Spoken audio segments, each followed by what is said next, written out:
LJ, I would love to hear your perspective as a creative. How do you define AI for good and whether we're successful in pursuing that? Well, I think one of the things that happens is people hear AI and it's just panic stations. It's, oh, the machines are going to take over the world.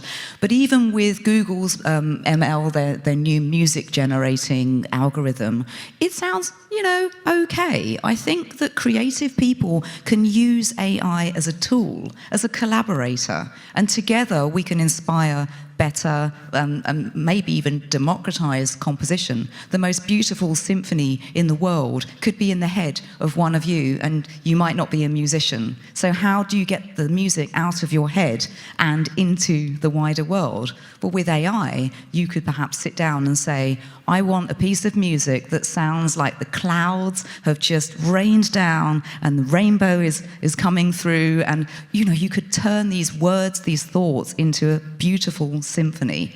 But that's the sort of thing that could then be applied to other things outside of creativity. Some of the best inventions have come from play. And I think seeing AI as a collaborator and a tool as opposed to the end of creativity is a good start. I think that's a very interesting perspective, and I double down with you that AI is going to be that creative partner. It's that co-creation that's really special when humans and technology can come together. I would love to hear a little bit more about what we think the impact is going to be to workers with the deployment of more of these generative models. Clearly, the future of work is going to shift as a result, and especially in places like public sector or the media. I would love your perspective on how you think that will change with these new innovations.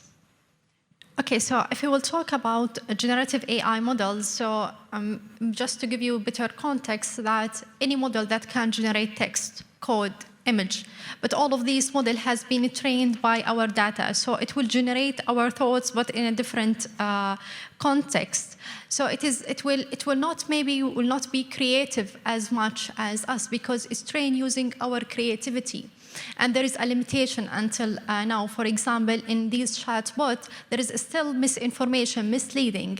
But you can use, for example, these generative AI model for drug discovery. What is the next diagnosis that we can implement? A chemical protein structure based on these large language model. So in the media, if you talk, for example, in the media, if you are, for example, editor, now, for example, you can use these to just generate a summary for our panel. So no need for you to write everything. The AI model, it will write for you the script, the action. So you can give a better, for example, time for yourself for creativity, for your critical thing is not to do the daily routine thing that we are used to do. So it will not replace, it is not a job displacement for the human, but it will create a new pathways, how we can, as a human, upskill our skills, and always how we can adapt. And this is part of our nature, because as a human, we always adapt. When, for example, they invented the calculator, people, they say, okay, we are banned to use the calculator in the school because it will affect our children's minds. We are now the children for that 20 years ago. Nothing happened to us. In fact, we invented AI machine algorithms. So when ChatGPT or all of these generative AI model will come, it will not replace us. It will direct us to better future. We'll use our thinking for a better way of generating better life for society. But the most important factor, just to stay with the context of this panel, is AI for good.